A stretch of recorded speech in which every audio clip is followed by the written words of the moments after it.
Hello everyone, कैसे हो आप सब। एक बार पुनः स्वागत है आप सभी का हमारे अपने YouTube channel A to Z biology classes पर। उम्मीद करता हूं दोस्तों आप सभी मस्त होंगे, बेहतर होंगे, आप सभी की पढ़ाई भी अच्छे से चल रही होगी।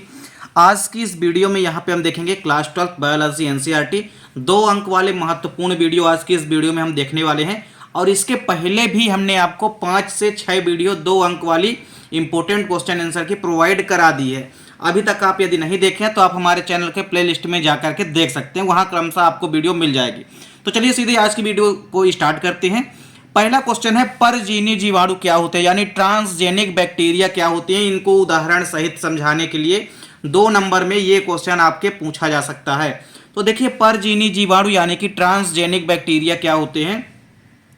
देखिए, ऐसे बैक्टीरिया या जीवाणु जिनके डीएनए में परिचालन द्वारा एक अतिरिक्त यानी कि बाहरी जीन व्यवस्थित होता है जो अपना लक्षण व्यक्त करता है, इसे ही हम परजीवी जीवाणु कहते हैं। देखिए, मान लीजिए कोई भी ऐसी बैक्टीरिया या जीवाणु हैं जिनके अंदर डीएनए के परिचालन द्वारा एक अतिरिक्त प्रकार का जीन बाहर से आकर के व्यवस्थित हो जाता है, यानी उपस्थित हो जाता है बाहर से आकर के, और व्यवस्थित हो जाने के पश्चात वह स्वयं अपना लक्षण व्यक्त करने लगता है। इस प्रकार के जीन को हम परजीवी जीवाणु कहते हैं।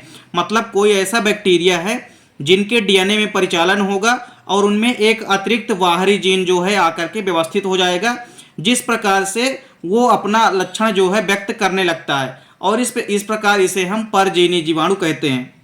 इसका एग्जाम्पल सबसे बढ़िया क्या है, देखिए, जो इकोलाई होती है, यह बैक्टीरिया बेसिकली एक परजीवी जीवाणु होता है जो कि मधुमेह यानी कि डायबिटीज रोग जो होता है उसके निदान के लिए इंसुलिन को उत्पन्न करता है। तो इकोलाई बैक्टीरिया जो होता है यह भी एक परजीवी जीवाणु है जो कि मधुमेह यानी कि डायबिटीज रोग के निदान के लिए इंसुलिन को उत्पन्न करता है। और इंसुलिन जो होता है, ये इंपॉर्टेंट क्वेश्चन है, कई बार आपके एग्जाम में वस्तुनिष्ठ क्वेश्चन में पूछा जाता है कि इंसुलिन जो है अणु 2 पॉलीपेप्टाइड श्रृंखलाओं का बना होता है। पूछा जाता है अक्सर कि इंसुलिन कितनी पॉलीपेप्टाइड श्रृंखलाओं का बना होता है। तो आपको याद रखना है कि इंसुलिन जो है 2 पॉलीपेप्टाइड श्रृंखलाओं का बना होता है, तथा दोनों श्रृंखलाएं जो है ये आपस में डाइसल्फाइड बंध द्वारा जुड़े हुए होते हैं। तो परजीवी जीवाणु क्या होते हैं, इनके एग्जाम्पल भी आपको याद रखने हैं। इसके बाद दूसरा क्वेश्चन है, जीएम फसलों के लाभ। देखिए, काफी इंपॉर्टेंट क्वेश्चन है, चाहे जीएम फसल आपसे पूछे, चाहे जीएम सब्जियां पूछे, चाहे जीएम आपसे किसी प्रकार से खाद्य पदार्थों को पूछे, सभी क्वेश्चन जीएम से संबंधित इंपॉर्टेंट हैं। जीएम का मतलब होता है जेनेटिकली मॉडिफाइड।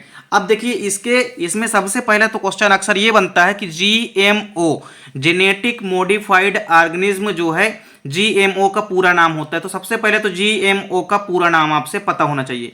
यदि जीएम बस पूछे तो आपको बताना है जेनेटिकली मॉडिफाइड, यानी अनुवांशिक रूप से रूपांतरित। तो देखिए, अनुवांशिक रूप से रूपांतरित जो फसल होती है इनसे क्या क्या लाभ हैं ये आपको बताना है। देखिए, सबसे पहला जो लाभ है वो ये है कि जो जेनेटिक मॉडिफाइड यानी कि अनुवांशिक रूप से जो रूपांतरित फसलें हैं, ये बेसिकली फसलीय पौधों में वांछित फिनोटाइप लक्षण उत्पन्न करती हैं। किसी भी प्रकार से पौधों में ये अतिरिक्त या अक्षय प्रकार के वांछित फिनोटिपिक यानी कि लक्षण प्ररूपी लक्षणों को उत्पन्न करती है। फिर देखिए, दूसरा इंपॉर्टेंस या दूसरा लाभ क्या है, जो ट्रांसजीनेसिस प्रक्रिया होती है, इसके द्वारा जेनेटिक मॉडिफाइड पौधों में विशिष्ट प्रकार की प्रोटीन्स उत्पन्न करने वाले जीवों को प्रविष्ट करा दिया जाता है, और ये फसलें जो होती है वो बाद में उस प्रोटीन का भी उत्पादन करने लगती है। मतलब जिन फसलों के अंदर इस प्रोटीन का उत्पादन कराया गया है या उत्पन्न कराया गया है इन प्रोटीनों को, ये बाद में पुनः उस प्रोटीन का उत्पादन करने लगती है। तो ट्रांसजेनेसिस द्वारा जो जीएम पौधे होते हैं उनमें विशिष्ट प्रकार की प्रोटीन उत्पन्न करने वाले जीवों को प्रविष्ट करा जाता है।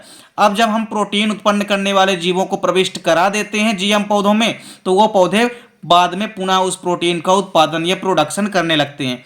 तीसरा इंपॉर्टेंस लाभ क्या है, देखिए, इन फसलों में जो पूर्व से उपस्थित जीन होते हैं उनकी अभिव्यक्ति को रोकने में भी सहायता मिलती है। तो पहले से जो उपस्थित जीन है उनकी अभिव्यक्ति को रोकने में सहायता मिलती है, और उनकी जगह नए प्रकार के जीन वाले जीनों की अभिव्यक्ति को प्रदर्शित करते हैं।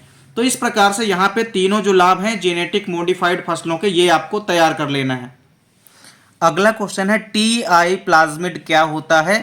तो देखिए, टीआई प्लाज्मिड जो है एग्रोबैक्टीरियम ट्यूमिफेसियंस नामक जीवाणु में पाए जाने वाले विशिष्ट प्रकार के प्लाज्मिड होते हैं। जो कि द्विबीजपत्री पौधों में संक्रमण के पश्चात ट्यूमर निर्माण को अभिप्रेरित करते हैं। और टीआई प्लाज्मिड उसे ही हम कहते हैं। देखिए ऐसे प्लाज्मिड जो कि एग्रोबैक्टीरियम ट्यूमिफेसियम्स नामक जीवाणुओं में पाए जाते हैं, और ये विशिष्ट प्रकार के प्लाज्मिड जो कि डाइकाट यानी कि द्विबीजपत्री पौधों में संक्रमण उत्पन्न करते हैं और संक्रमण के पश्चात फिर ट्यूमर रोग के निर्माण के लिए अभिप्रेरित करते हैं यानी कि प्रेरित करते हैं, उसे ही हम टीआई प्लाज्मिड कहते हैं।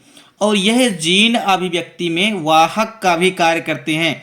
जीन अभिव्यक्ति प्रक्रिया में ये वाहक का भी कार्य करते हैं। तो टीआई प्लाज्मिड जो है एग्रोबैक्टीरियम ट्यूमिफेसियंस नामक जीवाणु में पाए जाते हैं और पाए जाने वाले विशिष्ट प्रकार के प्लाज्मिड होते हैं जो कि डाइकाट प्लांट में संक्रमण के पश्चात ट्यूमर रोग के निर्माण को भी अभिप्रेरित करते हैं। तो छोटा सा क्वेश्चन है जिसको आपको तैयार कर लेना है। इसके बाद देखिए अगला क्वेश्चन है जीन क्लोनिंग क्या होती है, जीन क्लोनिंग के उपयोग क्या क्या होते हैं, ये क्वेश्चन अक्सर पूछा जाता है। जीन क्लोनिंग क्या है, तो देखिए एक विशिष्ट जीन में अनेक प्रतिकृति तैयार करने की जो विधि होती है वही जीन क्लोनिंग कहलाती है। मतलब किसी भी पर्टिकुलर एक जीन की कई सारी क्लोन या कई सारी उसकी प्रतिकृति या कॉपियों को तैयार करने की जो विधि या प्रोसेस होती है उसे ही हम क्या कहते हैं, जीन क्लोनिंग कहते हैं। तो जीन क्लोनिंग के उपयोग भी आप देख सकते हैं। पहला उपयोग क्या है, उच्च गुणवत्ता वाले जीवों को सरलता से प्राप्त करना, यानी किसी भी प्रकार से उच्च गुणवत्ता वाले जो जीव हैं उनको सरलता या आसानी से प्राप्त किया जा सकता है जीन क्लोनिंग के थ्रू।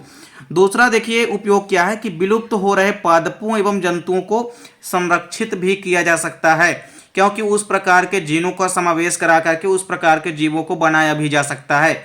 फिर तीसरा देखिए उपयोग क्या है कि मानव जो अंग प्रत्यारोपण करता है उस अंग प्रत्यारोपण के लिए आनुवांशिक रूप से जो परिवर्तित पशु होते हैं उनको पैदा करने में भी यह विधि उपयोगी होती है। इसके बाद चौथा उपयोग क्या है कि किसी भी जीव के अंदर इच्छित जीनोटाइप को संरक्षित करने में भी जीन क्लोनिंग की अहम भूमिका होती है।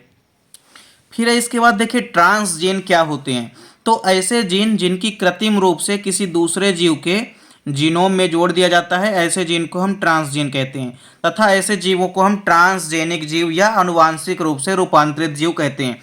तो देखिए ऐसे जीन जिनमें कृत्रिम रूप से किसी दूसरे जीव के जीनोम को जोड़ दिया जाता है, मतलब किसी भी व्यक्ति का यदि जीन है तो उसके जीन के साथ यदि किसी दूसरे प्रकार के जीन को कृत्रिम रूप से जोड़ दिया जाए तो इस प्रकार बनने वाली जो रूपांतरित रचना है या ऐसे जीनों को हम ट्रांसजेनिक जीव कहते हैं।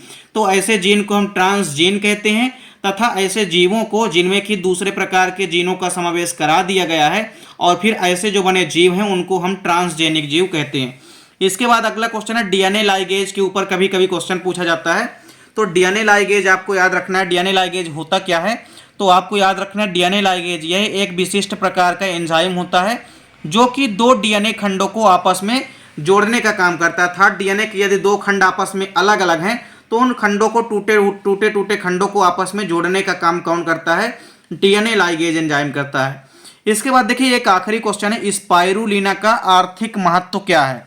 तो स्पाइरुलिना जो होता है इसका आर्थिक महत्व कई सारे हैं। पहला आर्थिक महत्व क्या है कि इसकी उच्च जैव मास उत्पादन दर होती है, जिससे कि यह कम समय में ही बड़े पैमाने पर प्रोटीन उत्पन्न करता है।